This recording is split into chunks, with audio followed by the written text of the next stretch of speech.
Au nom du Père et du Fils et du Saint-Esprit, ainsi soit-il.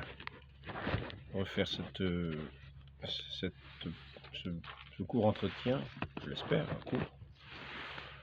Bon, ce sera ce que ce sera. Ce court entretien, un petit peu en réaction à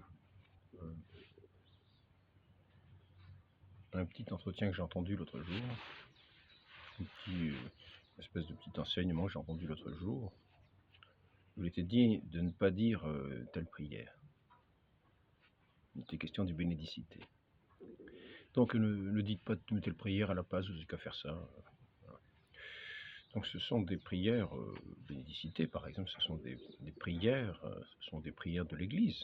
Ce sont des prières que l'Église recommande de dire, comme aussi recommande aussi invite à dire, suite à la Vierge Marie, invite à dire le chapelet, le rosaire. Comme aussi il y a cette invitation, quand on entend les cloches qui sonnent, cloches, que ce soit à 8 h du matin ou 7 h quelquefois, à midi, et puis le soir, vers 7 h du soir, l'Angélus. Saint Vincent de Paul se mettait à ce moment-là, il se mettait, quel que soit le lieu où il était, il se mettait à genoux, il récitait l'Angélus. S'il était sur une flaque d'eau, il se mettait à genoux sur la flaque d'eau. C'est ce que j'ai lu à son sujet, Saint Vincent de Paul. Hein. Tout à fait, c'est vraiment l'homme de la charité. Hein. En le voyant, on avait l'impression de voir la bonté même, selon le témoignage de certains. Il vantait la douceur de saint François de Sales, parce que lui-même avait travaillé peut-être plus difficilement que saint François de Sales à acquérir cette vertu de douceur. En même temps, saint François de Sales a peut-être travaillé aussi à l'acquérir d'une certaine manière. Donc, tout au long de la journée, l'Église nous invite à des rappels à Dieu par des courtes prières. Par des courtes prières. Ça a toujours été le sens un petit peu de l'enseignement de l'Église pour demeurer dans cette présence, pour inviter à demeurer dans cette présence de Dieu, à faire toute action sous le regard de Dieu. C'est le sens de ces prières, le sens qu'il faut bien considérer. Après ça, par exemple, si dans le catéchisme à la rencontre, c'est-à-dire c'est un catéchisme vraiment élémentaire, que saint Vincent de Paul, donc le fondateur de la congrégation de la mission, qui était pour principalement faire des missions dans les campagnes, parce que les campagnes étaient à une certaine époque complètement à l'abandon. La plupart des ecclésiastiques préféraient se trouver dans des villes, et dans les campagnes, il y avait un manque de prêtres, un manque, voilà, puis une misère morale. Donc saint Vincent de Paul, à la demande d'une grande dame du royaume de France, à l'époque, c'était le royaume de France, nous n'étions pas dans la République, hein. Nous étions dans le royaume de France. Madame de Gondi a demandé à saint Vincent de Paul de faire des missions sur ces terres, et elle a donné de l'argent pour faire des missions sur ces terres. C'est ce qu'on appelle une fondation, et c'est ainsi que il y a eu cette fondation, d'une certaine manière, de la congrégation de la mission, à la demande de Madame de Gondi. On a vu saint Vincent de Paul qui a demandé la coopération de certains autres prêtres pour venir sur les terres de cette dame afin de porter ce témoignage de l'évangile, de fonder des charités. C'est le sens à l'époque, c'est-à-dire quand il y avait des missions, fonder des charités, on faisait en sorte que les malades, ça s'est trouvé providentiellement. Les choses se sont faites providentiellement. Un des principes de saint Vincent de Paul a toujours été d'avancer au pas de la providence, de ne jamais enjamber le pas de la providence. Marcher toujours selon ce rythme de ce pas de la providence. De ne jamais enjamber la volonté de Dieu, faire toujours selon la volonté de Dieu, la première chose. Mais il nous invitait à être fidèles, lui aussi, à respecter certaines heures, par exemple, quand dans les maisons religieuses, ça fait partie presque des règles des lazaristes, c'est-à-dire de la congrégation de la mission, à certaines heures, eh bien, on doit se remémorer cette présence de Dieu. On doit faire comme un acte de présence de Dieu. un acte, au cas où on serait en train d'errer dans notre esprit. Il faut que le son de la cloche nous rappelle cela. Puis, quelquefois, le son de la cloche aussi détermine certains rendez-vous. Par exemple, l'heure de tel office. À ce moment-là, il faut laisser tout ce que l'on fait pour répondre au son de la cloche comme à la voix de Dieu. Car tout dans la vie religieuse est orienté à la volonté de Dieu. L'Église est fondée selon la volonté de Dieu, selon qui a fondé son Église, sur Saint Pierre et ses successeurs, comme sur un roc inébranlable, quoi qu'on puisse dire, quoi qu'on puisse penser, quoi qu'on puisse avoir raison, ce roc est inébranlable. C'est là notre foi, la foi de l'Église, la foi dans le Christ, qui a fondé cette Église, et donc selon sa volonté. Et tout dans cette Église se fait avec ordre, Et dans cet ordre, c'est toujours selon la volonté de Dieu. Ce que l'on recherche, c'est la volonté de Dieu. Ce n'est pas l'ordre lui-même, ce n'est pas un ordre. Non. Dans cet ordre, dans cette hiérarchie de l'Église, nous cherchons toujours la volonté de Dieu. C'est pour cela qu'il est important de se trouver, quand on est dans une congrégation, dans l'obéissance. Dans l'obéissance, non pas comme un lecteur libre, mais de se trouver dans l'obéissance, c'est-à-dire dans la volonté de Dieu, en étant assuré, en agissant selon cette autorité. Toute autorité vient de Dieu, en étant dans cette obéissance, ce que Dieu nous a donné comme étant supérieur, selon les règlements, selon les règles, à la fois et de l'Église, les commandements de l'Église, les règles de l'Église, les règles de la congrégation, on demeure toujours dans cette volonté, unie dans cette volonté de Dieu, c'est-à-dire unie à Dieu pour l'amour de Dieu. C'est-à-dire que nous avons renoncé à nous-mêmes et nous soumettons, c'est-à-dire nous sommes à l'écoute de la volonté de Dieu pour être unis à lui, pour être dans sa grâce, pour être dans son amour, comme notre vie tout entière un témoignage de cette union à notre Dieu par l'obéissance à sa volonté, par la correspondance à sa volonté. Et en ce qui concerne le supérieur, il faut même vouloir précéder la volonté du supérieur. Attention de ne pas enjamber la providence. Mais là, quelquefois, il faut même deviner. Tellement nous sommes ardents à vouloir être dans cette volonté de Dieu que nous nous empressons même de deviner la volonté du supérieur. Mais il ne faut pas se tromper, il vaut mieux attendre de l'entendre de sa bouche et de bien la comprendre. Non pas de faire à sa tête comme un mulet qu'il faut mener par la bride et le mort, presque de force, et ça ne se fait pas. Ce n'est pas le fait d'un religieux, ce n'est pas le fait d'un bon religieux, ce n'est pas le fait non plus d'un bon chrétien. Le bon chrétien, quel qu'il soit, même s'il n'est pas dans un ordre religieux, tendra à faire la volonté de Dieu, à la chercher, à la désirer. Il y a ses commandements, mais c'est surtout la foi dans le Christ. Le Père nous a envoyé son Fils bien-aimé, notre Seigneur Jésus-Christ, son Fils unique et bien-aimé, en qui il a mis toutes ses complaisances. Il ne s'agit pas de le mépriser, il s'agit au contraire de lui donner toute notre foi. Et c'est en cela que nous faisons la volonté de Dieu. La volonté de Dieu consiste à croire au Fils que le Père nous a envoyé. C'est là aussi la vie éternelle. Nous demeurons dans l'union au Père, en croyant au Fils. C'est là la volonté de Dieu. Et donc, nous faisons toutes choses. Quelquefois, nous rappelons à notre mémoire par des petits actes de notre volonté, par des petits actes volontaires, des courtes prières, le rappel de ce grand mystère, de ce Christ, de ce Dieu, de ce Fils unique de Dieu, qui s'est fait homme, dans tous les mystères de sa vie. Ainsi, lorsque sonnent ces 3 heures de l'Angélus, le matin, le midi, le soir, nous rappelons l'incarnation de notre Seigneur et sa passion. Nous les rappelons, nous les mettons dans notre présence, et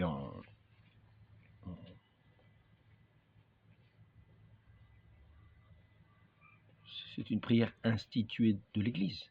Et donc, en nous efforçant de la dire, de cette prière, à la fois, non seulement nous entrons dans une manière d'entrer dans cette présence si nous l'avons oublié, et aussi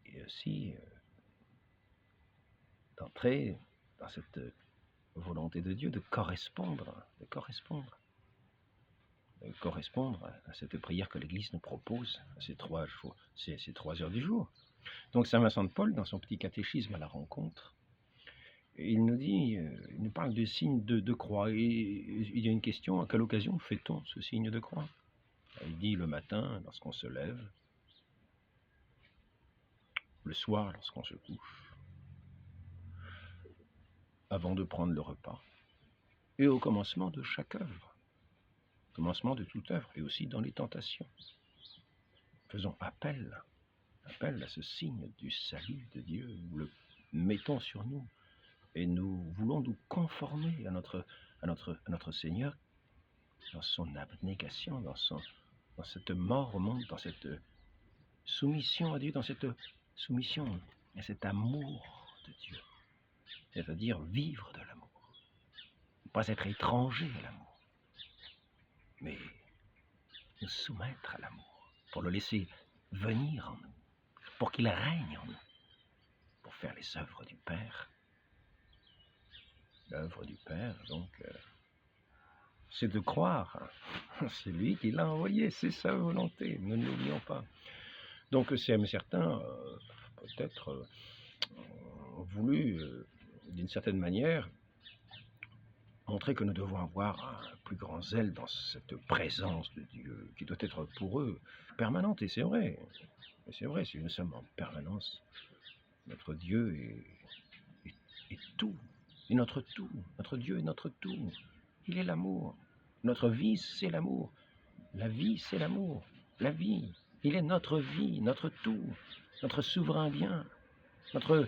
Et c'est dans la foi que nous comprenons cela. Et lorsque nous le comprenons, nous entrons davantage dans sa présence.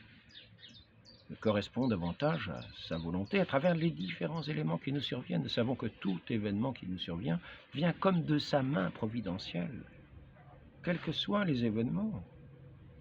Et nous devons nous fier en lui comme en ses enfants, avec une grande confiance. Ceux qui ne lui font pas confiance n'ont pas foi en lui, mais il les laissera aller sur leur chemin, sur leur penchant mauvais. Car si on n'a pas foi en Dieu, si on ne se fie pas en lui, si on ne veut pas être unis à lui, nous allons sur nos penchants mauvais, c'est-à-dire loin de celui qui est la vie, loin de celui qui est l'amour. Et il nous laissera aller sur nos chemins, car nous sommes faits avec cette liberté qui devient un esclavage lorsque nous sommes loin de lui, car nous entrons dans ce règne du mensonge, c'est-à-dire de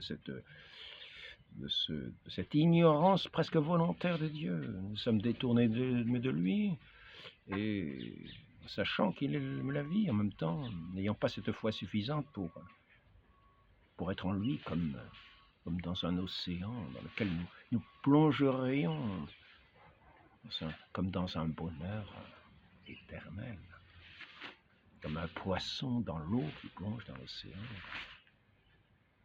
comme dans son élément. Voilà. Bonjour. Bonjour.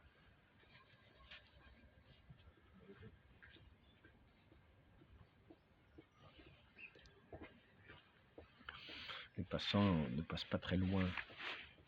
Je me suis mis à côté du chemin, mais j'essaye de rester sur le chemin. Par la grâce de Dieu, il nous donnera cette grâce pourvu que nous ayons vraiment ce désir au cœur. Même lorsque je suis à côté du chemin, je suis sur le chemin. Et même lorsque je suis à l'arrêt, je peux être sur ce chemin si je suis dans sa volonté. Donc, voilà, certains peut-être ont l'impression que ces prières que nous faisons, qui sont comme des rappels, des clins d'œil à cette présence de Dieu, pour nous animer davantage à l'aimer. Il y a aussi ces prières qu'on appelle les oraisons éjaculatoires, qui sont des très courtes oraisons, comme des cris lancés vers Dieu. Mon Seigneur et mon tout, mon Dieu, mon tout, je veux vous aimer de tout mon cœur. Consumez mon cœur au feu de votre amour. Et oui, de temps en temps, nous pouvons lancer comme cela des cris vers notre Père céleste. Nous pouvons lancer des cris pour entrer comme un cri d'amour vers notre Père. Et cela peut se faire tout au long de la journée. Bon. Certains sont dans une prière effective, continuelle. On voit ça avec la prière des pèlerins russes. Aie pitié de nous, pécheurs. Seigneur Jésus, Fils du Dieu vivant, aie pitié de moi, pécheur. Ils répètent cela sans cesse, sans cesse, sans cesse. Mais ce sont des manières de faire de gens qui ont ce désir, qui témoignent de ce désir d'être dans cette présence et de ne jamais la quitter. Mais il faut savoir que lorsque nous sommes dans la main de Dieu, notre Dieu ne va pas nous quitter. Si nous nous fions en lui, il ne va pas nous laisser errer sur nos chemins, non. Dans sa providence, il guidera providentiellement pour nous mener au port. Tant que nous l'aimons, tant que nous espérons en lui, tant que nous avons de foi en lui. Donc, certains, peut-être, une certaine façon de mépriser ces prières qui semblent correspondent plus à une règle qu'ils penseraient être pharisianiques. Ah, ce sont des pharisiens, ils disent leurs prières, mais au fond d'eux-mêmes, leur cœur est loin de Dieu, c'est ce qui est marqué dans certains psaumes. Hein. Ils ont la prière sur la bouche, mais leur cœur est loin de leur Dieu. Cela peut arriver, mais cela n'est pas un empêchement. C'est pas parce que ces choses-là peuvent arriver, pas parce que nous sommes loin de Dieu du fond du cœur, et que nous avons l'apparence, que nous continuons à faire ce que, d'une certaine manière, l'Église recommande dans des formes extérieures, dans des prières extérieures. Par exemple, l'Angélus, on peut très bien se mettre à genoux à chaque Angélus, comme ça, de forme, parce que finalement on aime bien la forme, puis finalement notre cœur est loin de Dieu. Alors, bien alors pour paraître aux yeux, vous voyez, je suis un grand saint, je me mets à genoux dans une flaque d'eau exprès au moment de l'Angélus. Ah, dis donc, vous avez vu ça? C'est incroyable. C'est vraiment un grand saint, c'est vraiment un grand saint. Mais Saint Vincent de Paul, il était vraiment dans cette présence de Dieu. J'ai même vu un témoignage où, paraît-il, pour éviter d'être laisser errer son regard en marchant. Je n'ai pas vu ça souvent. J'ai demandé, quand j'étais à la congrégation de la mission, à un prêtre qui connaissait très bien la vie de Saint Vincent de Paul, qui était mon père spirituel pendant un moment, et il me disait, mais j'ai jamais entendu cette histoire-là, j'ai jamais vu ça, pourtant c'était un spécialiste de la vie de Saint Vincent. Moi je l'ai lu une fois, j'ai trouvé une fois dans un livre, donc il était avec une croix, et il avait le regard sur cette croix en marchant. Bon, c'est peut-être arrivé quelques fois, c'était peut-être pas toujours, mais c'était une manière de demeurer dans cette présence de notre Seigneur, dans ce mystère de cet amour suprême de ce Dieu qui s'est donné pour nous et qui nous invite à nous donner entièrement à lui. Ainsi, l'Église nous propose ces petits moyens. Un objet de métal qui ressemble à la croix du Christ, qui nous fait penser à la croix du Christ pour entrer, pour demeurer dans ce mystère. C'est d'abord ne pas être distrait par tous les mouvements du monde. Bien ces courtes prières, à l'occasion d'une cloche qui sonne, à l'occasion de... Oui, parce que normalement, l'Angélus, c'est à midi. Hein. Donc, si vous dites l'Angélus, normalement, c'est à midi. Hein. Mais pas à 3 heures, quoi. Mais pas à 3 heures de l'après-midi. Donc, c'est au son de la cloche. C'est au son de la cloche. Mais c'est à ce moment-là que, on arrête nos communications, on arrête ce qu'on fait. Puis, on dit l'Angélus, parce que Dieu, premier servi, comme disait le jeune d'Arc. Et c'est une manière de le respecter, de le faire respecter. Soi-même, on le respecte, les autres, s'ils veulent continuer de parler, ils parlent. Mais nous-mêmes, nous pouvons, à cette occasion-là, témoigner de cette priorité de Dieu. Mais il faut aussi savoir la chose suivante. Toujours en revenant à Saint Vincent de Paul, il disait, lorsqu'il y a quelqu'un qui vient sonner, un pauvre qui vient sonner à la porte, si nous sommes même à la messe, nous pouvons quitter la messe, car nous quittons le service de Dieu pour servir Dieu dans les pauvres. Et après cela, nous reviendrons à notre oraison. La messe n'est pas simplement une oraison, c'est le Saint-Sacrifice. À ce moment-là, peut-être nous retournerons à une autre messe. Donc, et en tout cas, Saint Paul lui-même nous dit, c'est quitter Dieu pour Dieu. Dans le service des pauvres, c'est quitter Dieu pour Dieu. Il ne s'agit pas d'abandonner la vie de prière. Mais c'est pour dire, il faut aussi savoir être présent à celui que Dieu nous envoie dans sa providence, être à son écoute. Si la règle interdit de répondre aux sonneries, bon, c'est autre chose. Donc, il ne faut pas que ce soit pas que les choses soient trop compliquées. Il faut se mettre simplement dans le cadre où nous sommes et répondre aux sollicitations aussi selon la conscience que nous pouvons avoir. Selon la conscience que nous pouvons avoir. Nous pourrons entendre le son de l'Angélus sans même y faire attention. Donc, si nous sommes à la campagne, on ne saura même pas qu'il y a eu l'Angélus. Donc, nous pouvons nous appliquer à le dire quelque temps près. À ce moment-là, si on n'entend pas la cloche, je ne vais pas m'engager dans des histoires de ce genre, mais c'est pour dire. Donc, l'Église nous donne des courtes occasions ainsi d'entrer davantage, ou de retourner, si nous sommes distraits, dans cette sainte présence qui refait notre vie. C'est notre Dieu qui fait notre vie, qui est notre vie. Donc, si nous nous dispersons, eh bien, allons à celui qui est la source, à ces occasions que l'Église nous donne, dans ces différents rendez-vous de la journée. Il y a les vêpres, il y a avant le repas, le bénédicité. Mais disons ces prières avec cœur, disons-les comme une occasion, comme nous adressons notre bon Père. Maintenant, pour tout ce qui est de ces prières-là, il est évident que nous ne le dirons jamais autrement que dans la disposition du cœur que nous avons. Si nous avons un cœur ardent à servir Dieu, nous serons dans une présence dès que nous invoquerons son nom.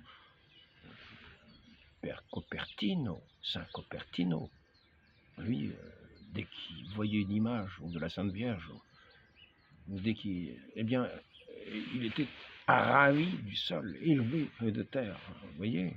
Donc ça dépend de... C'était pas de sa volonté propre, hein, c'était un ravissement, c'est-à-dire qu'il était ravi lui-même. C'est pas lui qui cherchait à s'élever. C'est très mystérieux. Mais nous avons une disposition du cœur, et toutes les prières que nous le faisons dans la disposition du cœur tel que nous l'avons. Et c'est pour cela qu'il nous faut demander la grâce de toujours grandir dans l'amour de Dieu, de toujours grandir dans la foi, parce que cette foi, c'est la porte d'entrée de cet amour de Dieu auquel on s'ouvre dans la foi, cet amour du Christ,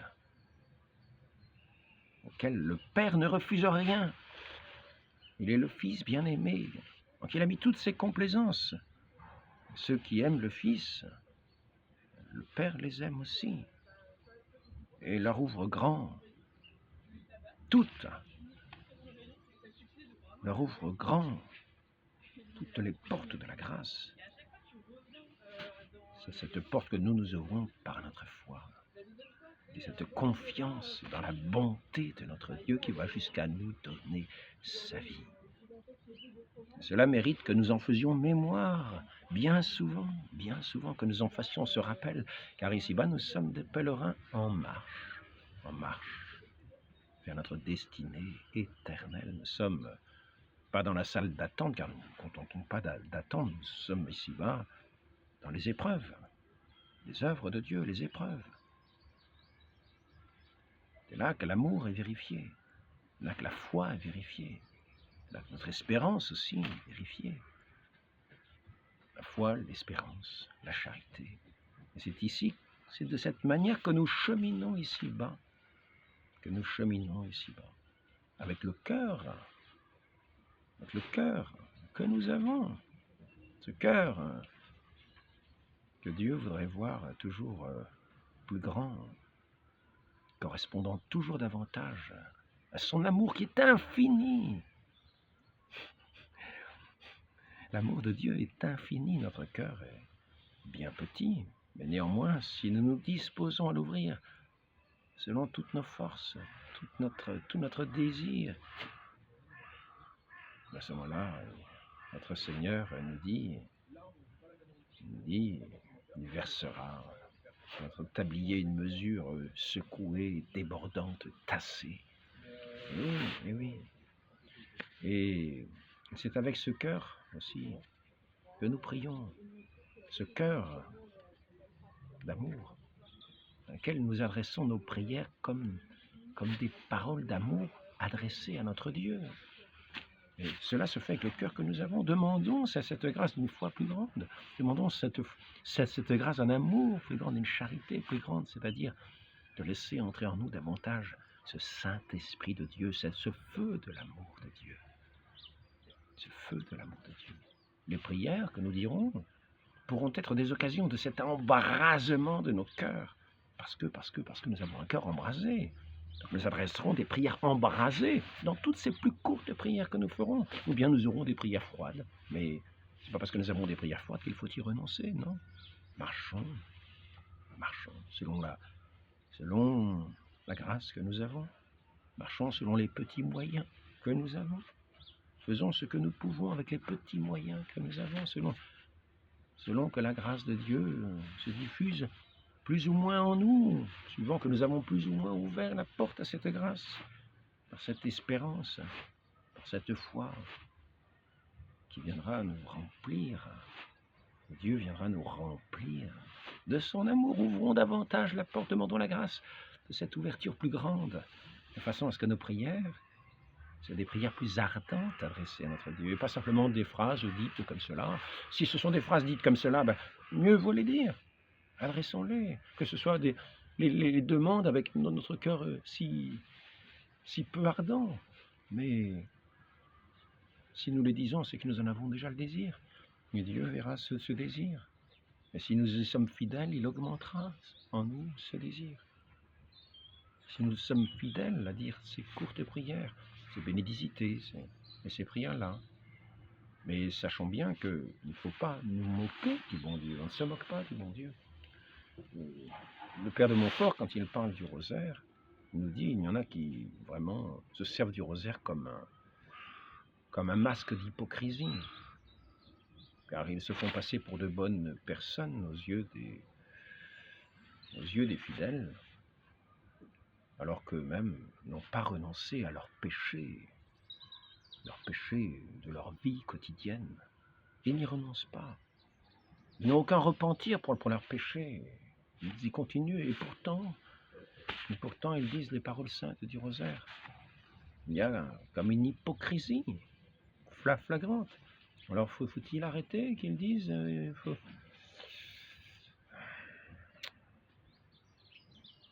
Si ces prières peuvent les amener un jour à un certain repentir, à corriger leur vie, il vaut mieux qu'ils persévèrent, il vaut mieux qu'ils continuent. Venez donc à la messe, écoutez le sermon du prêtre. Peut-être y aura-t-il une parole que vous entendrez dans ce cœur que vous avez fermé à la grâce par votre péché. Peut-être vous entendrez une parole qui viendra vous toucher, faire déjà une ouverture au repentir. Ce sera déjà le début du chemin de l'amour. À ce moment-là, il faudra s'en confesser tout simplement, avoir ce courage de condamner soi-même notre péché devant le ministre que Dieu nous donne dans son Église, lui qui va donner l'absolution par les mérites du sang précieux du Christ qui vient effacer tous nos péchés à la parole du prêtre. Il y a ce ministère de remettre les péchés. Ceux qui vous auraient remis les péchés, ils vous seront remis. Notre Seigneur, c'est ce qu'il dit à ses apôtres. Et ses apôtres l'ont communiqué à ceux qu'ils ont nommés, à ceux qu'ils ont institués évêques. Et ces évêques qui ont consacré des prêtres afin de remettre les péchés. C'est cela, respecter l'ordre de l'Église, l'ordre divin, l'autorité divine. qui lui seul efface les péchés, mais par le ministère des hommes, il a consacré à cet effet, qui ont été consacrés à cet effet. Donc, ne méprisons pas les prières, changeons plutôt nos cœurs. Ne méprisons pas les prières que l'Église nous demande de dire, que l'Église, de toutes ces saintes mesures, de toutes ces ordonnances saintes que l'Église nous propose, ne les méprisons pas. Tâchons plutôt de convertir nos cœurs pour rendre ces prières vraiment vivantes. C'est-à-dire, si nous sommes vivants de la vie de la grâce, ces prières seront vivantes. Si nous sommes morts à la vie de la grâce, ces prières seront simplement des paroles. Mais elles montreront néanmoins le désir que nous pouvons avoir de cette grâce, de l'admiration que nous avons, néanmoins de cette grâce que nous n'avons pas, et que nous n'avons pas encore le courage d'avoir, mais qui reste comme un lointain horizon que nous espérons. Eh bien, allons dans cette foi néanmoins, car c'est quand même une foi, la foi dans le Christ, mais non pas la volonté de le suivre, car nous sommes encore attirés par ce péché qui nous ferme à lui, qui nous ferme à la grâce de notre Dieu. Néanmoins, ne renonçons pas pour autant à regarder le Christ. Et un jour, il frappera à notre porte et nous serons peut-être touchés de sa grâce.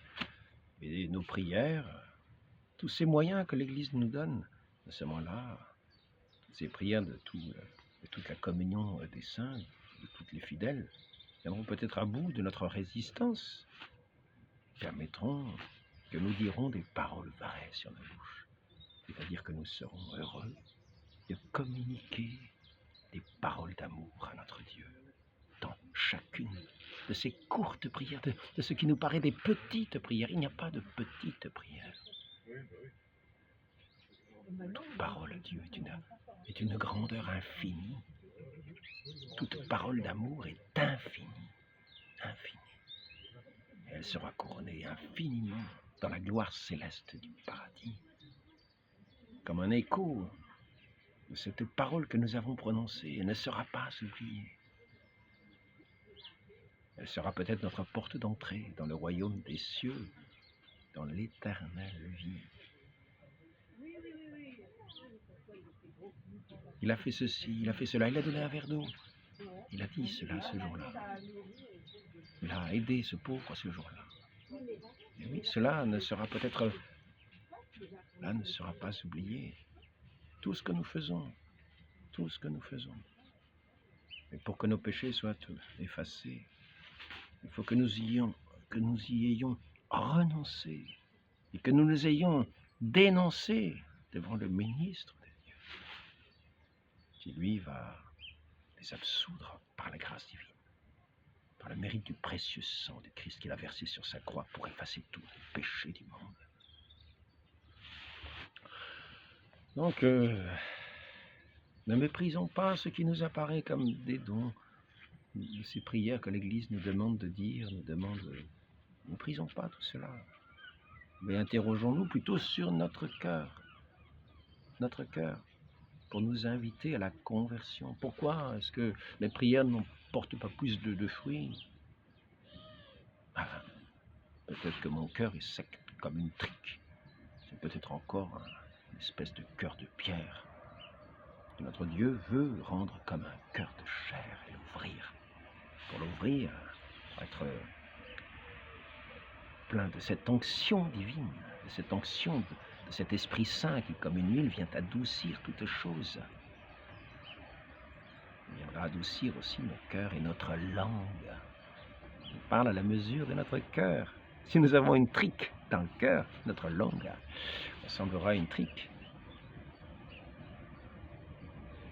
Prenons notre Dieu au sérieux et demandons-lui de venir habiter en nous et veillons sur lui comme sur notre trésor le plus précieux. Ne permettons pas de le laisser échapper comme un art qui s'échapperait de son flacon lorsqu'on ouvre le bouchon, qui s'évaporerait comme cela. Donc gardons-le bien précieusement et laissons-le s'évaporer par toutes les œuvres qui multiplieront cette bonne odeur de Christ, cette bonne odeur de l'amour de Dieu. Donc, non pas le mépris des prières, non pas le mépris de ce que l'Église nous demande, mais plutôt la conversion, notre conversion. Demandons cette grâce. Et demandons-la à la très sainte Vierge Marie, qui est notre mère, et aussi la mère de la grâce, car elle est la mère de Christ, qui est toute grâce. Elle est le canal des grâces. Ô Marie conçue sans péché, tenez-moi un cœur uni à celui de votre Fils. Obtenez-moi de battre, d'avoir un cœur qui bat au rythme de celui de votre Fils, d'avoir ce feu qu'il a voulu répandre, de l'avoir brûlant en mon cœur pour dissiper toutes ténèbres, pour consumer tout péché, pour vivre de cet amour de Dieu, et que ma bouche soit une flamme ardente à exprimer à mon Dieu toutes ces paroles d'amour, car il est l'amour. Que notre cœur, le recevant, entre dans cet échange de l'amour divin éternellement. Ô Vierge Marie, nous sommes ici-bas ces véhicules de l'amour. Que le règne de Dieu, que nous entrions dans ce règne de Dieu, dans ce règne de l'amour. Renonçons à nos cœurs de pierre pour les rendre dociles à la grâce du Saint-Esprit. Ainsi soit-il. Ô Marie conçue sans péché, priez pour nous qui avons recours à vous. Amen. Cœur sacré de Jésus, j'ai confiance en vous, que votre règne arrive. Rendez mon cœur semblable au vôtre. Amen. Au nom du Père et du Fils et du Saint-Esprit. Amen.